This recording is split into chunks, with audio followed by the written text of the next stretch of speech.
그 근거는 5년 만에 금값이 최대 낙폭을 기록했다고 하는데요. 국내금도 아니라 해외금이 하루 만에 5%나 급락했기 때문에. 자, 그렇다면 갑자기 하락한 이유가 뭘까요?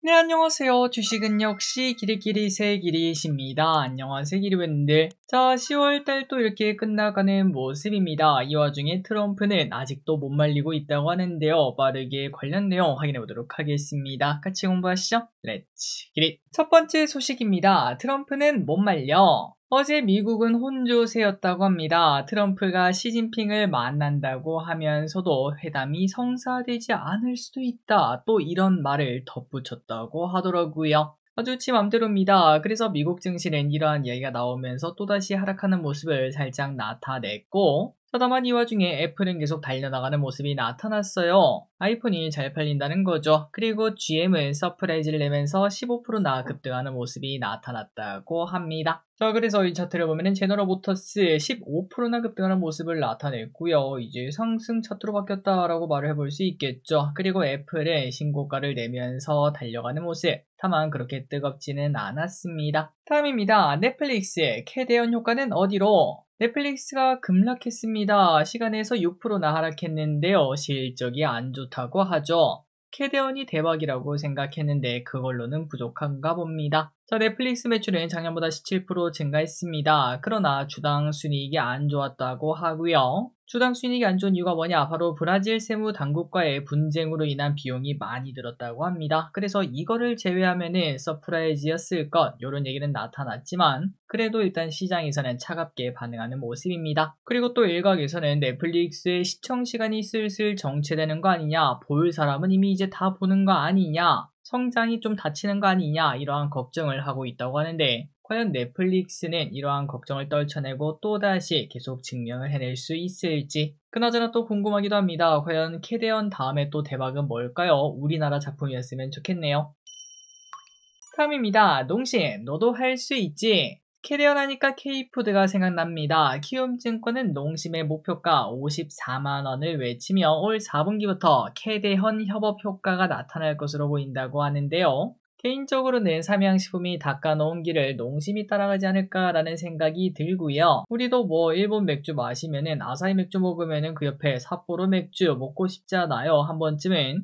그런 것처럼 이제 삼양식품 먹다 보면은 그 옆에 있는 농심도 먹고 싶지 않을까, 그런 흐름이 나타날지 한번 기대해 보도록 하겠습니다. 과연 농심은 얼마 전에 터졌던 겉터양을 다시 한 번 더 보여줄 수 있을까요? 3분기 실적 발표 그리고 4분기 실적 발표가 중요하겠습니다. 다음입니다. 부사관 인기가 너무나도 없다고 합니다. 자, 부사관 인기가 없습니다. 저도 군대를 다녀온 사람으로서 부사관이 개인적으로 인기가 뭐 좋을 수가 있나 이런 생각은 하고 있긴 하거든요. 물론 군대 체질인 사람이 있긴 하겠지만 저 같은 경우에는 군대에만 딱 들어가면 힘이 쭉쭉 빠지는 게 야, 여기는 나랑 안 맞다 뭐 그런 생각을 자주 했었습니다. 기대분들도 동의하실 거예요.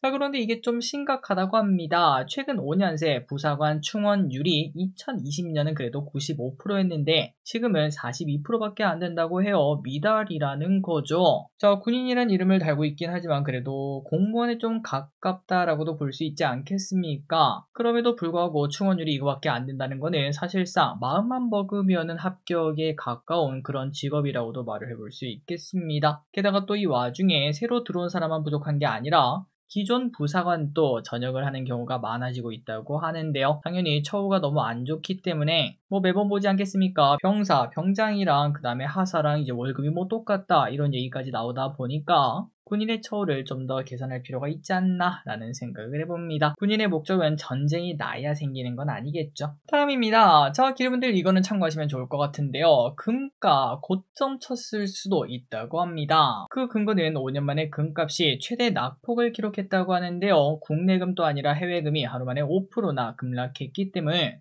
자, 그렇다면 갑자기 하락한 이유가 뭘까요? 올해 무려 60%나 올랐고요. 또 사상 최고치를 경신하다 보니까 슬슬 차익 실현 압박도 나왔으며 또 미국 증시에서 최근 이제 기업들의 실적 발표가 있는데 실적이 탄탄하다 보니까 안전자산에 대한 선호도가 좀 떨어졌다 이렇게 해석을 한다고 합니다. 자, 그래서 금 가격이 떨어지고 그 다음에 또 은 가격도 7%나 급락하는 모습을 나타냈다고 하는데 과연 금값은 또다시 고점을 갱신할 수 있을지. 자, 그렇다면 과거에 금값이 5% 넘게 떨어졌을 때는 어떤 일이 생겼는지 한번 보도록 하겠습니다. 2000년부터 지금까지 금값이 5% 이상 떨어진 적을 찾아봤는데요. 그런데 그 자료를 제가 한번 직접 찾아보니까 이거 지금이 고점일 가능성도 있겠다라는 생각이 들더라고요. 판단은 기르분들이 확인하시고 여러분들이 직접 하시면 될 것 같습니다. 자, 이때까지 5% 넘게 하락한 적이 몇 번 있었나? 2006년 2번, 2008년 2번, 2011년 2번, 2013년 2번. 뭔가 좀 공교롭기도 합니다. 항상 이렇게 5% 넘는 하락이 그 같은 해에 2번씩 터지는 걸 확인할 수 있고요. 그리고 그때 차트를 이제 왼쪽에 화살표로 나타냈는데 5%씩 하락하고 난 다음에는 최소 몇 개월간은 거의 1년 가까이는 오른쪽으로 기어가거나 빠지는 모습을 나타낸 걸 확인할 수 있습니다. 그리고 얼마 전 2020년 8월 그리고 11월 그때는 4%, 4.9% 이렇게 하락한 적이 있었는데요. 그때도 오른쪽으로 기어가는 모습을 나타냈었죠. 그래서 이런 데이터를 봤을 때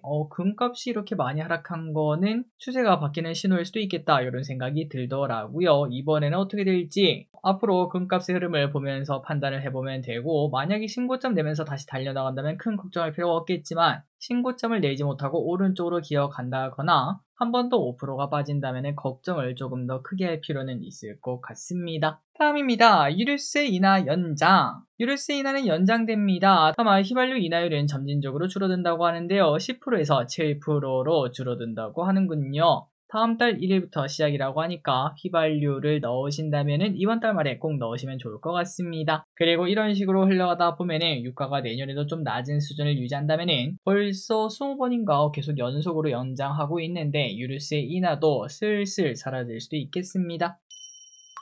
다음입니다. 야, 이제 이 친구들도 오르기 시작하네요. 정유 그리고 화학주가 급등하는 모습을 나타내고 있는데 그 이유를 한번 보도록 하겠습니다. 자, 일단 S오일의 상승세가 이어지고 있습니다. 슬금슬금 벌써 5주째 상승을 이어나가고 있는데 하반기부터 실적이 개선될 수 있다고 해요. 자, 보통 S오일의 정제 마진은 배럴당 4에서 5달러 수준이라고 합니다. 그런데 상반기 정력기는 4달러에도 미치지 못하면서 주가 흐름이 별로였는데요. 그런데 최근 들어 정제 마진이 개선되고 하반기에는 오히려 호실적까지 달성할 수 있다고 합니다. 그렇다면 정제 마진이 개선되는 이유가 뭘까요? 일단은 경유와 항공유에 대한 공급이 타이트하다 보니까 유가가 최근 들어 낮지 않겠습니까? 그럼에도 불구하고 이러한 정제 마진이 올라갈 수 있다고 하고요. 또한 미국과 유럽 등의 러시아산 석유 제품에 대한 수입 금지 조치, 그리고 미국 셰브론의 화재 영향, 거기다가 러시아 정유시설 피격 이런 것들이 다 겹치면서 게다가 또 더 있습니다. 유럽이나 아프리카, 중동 등의 노후 정유소 유지보수 시점까지 겹치게 되면서 공급이 타이트해졌다라고 볼 수 있겠죠. 그러다 보니까 정제 마진이 개선되고 내년 초까지 이어질 수 있다고 합니다. 단기간 주가 더 오를 수도 있겠네요. 자, 그리고 S오일만 오른 게 아닙니다. 오늘 같은 경우에 GS 요 기업도 오르는 모습이고 화학주도 올라가는 모습입니다. 이수화학 상한가 가는 모습을 나타냈죠. 최근까지는 대형주 위주의 상승이 좀 많이 나타나지 않았겠습니까? 그런데 요즘 들어 2차전지도 올라가기 시작하더니 이제는 석유화학주 이쪽도 올라가는 모습입니다. 소외주에도 돈이 가는 모습인데요.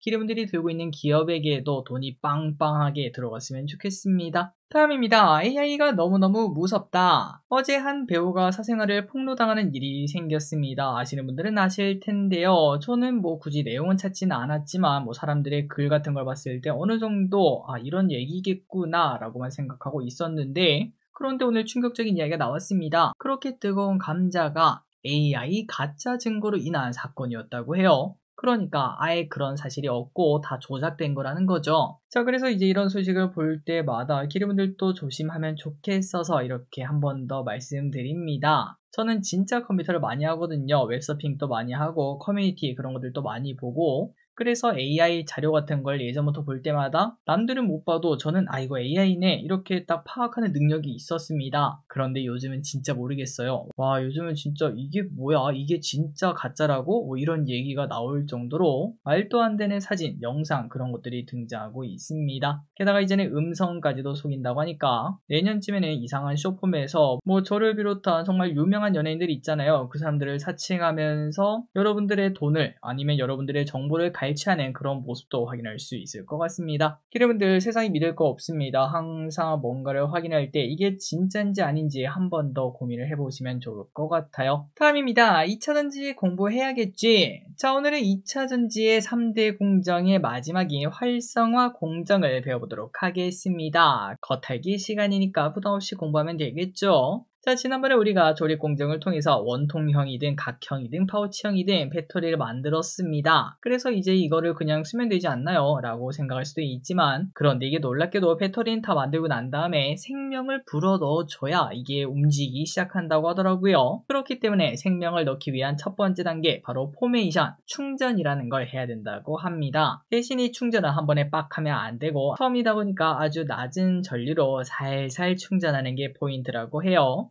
그래서 이렇게 천천히 충전하다 보면은 전해질이 전극 표면이랑 반응해서 음극재 쪽에 SEI층 이런 게 생긴다는 게 중요하다고 하는데, 요게 앞으로 음극재를 보호하게 되면서 배터리의 수명이 증가하고 또 배터리가 안전하게 작동하게 되는 그러한 원리로 된다고 합니다. 자, 그러니까 배터리 만든 다음에 처음에 뭐 한다고요? 맞습니다. 살살 충전을 한다는 거죠. 그리고 이제 끝이 아닙니다. 이번에는 가스를 빼줘야 된다고 합니다. 충전을 하면은 처음에 가스가 발생하는데 그거를 쭉 가스를 빼주고 밀봉을 해줘야 된다고 해요. 안 그러면 배터리가 울퉁불퉁 난리가 날 수 있겠죠. 그런데 아직도 끝이 아닙니다. 한 번 더 남았는데요. 이번에는 숙성까지 시켜야 된다고 합니다. 야, 무슨 배터리를 숙성시키냐, 음식이냐 라는 생각이 들었지만, 배터리 우리한테 정말 유용하지만 또 어떻게 보면 위험한 물질 아니겠습니까? 그렇기 때문에 내부 물질이 안정화되는지 체크하는 시간을 가진다고 하네요. 그리고 난 다음에 마지막으로 최종 검사하고요. 합격을 받았다. 그렇다면 전기차 배터리로 딱 태어나게 되고, 그런데 그 중에도 당연히 불량품 아니면 좀 미달되는 부품 그런 것들이 생기지 않겠습니까? 그래서 이제 부족하면 상태 보고 ESS 등으로 빠져나가게 된다고 합니다. 자, 그래서 여기까지가 끝입니다. 간단하죠? 그런데 참고로 이 활성화 공정이 전체 공정의 30에서 40% 정도의 시간을 잡아먹는다고 하는데요. 그래서 이러한 공정을 빨리 처리하게 만드는 게 또 기업들의 실력이라고 볼 수 있다고 하네요.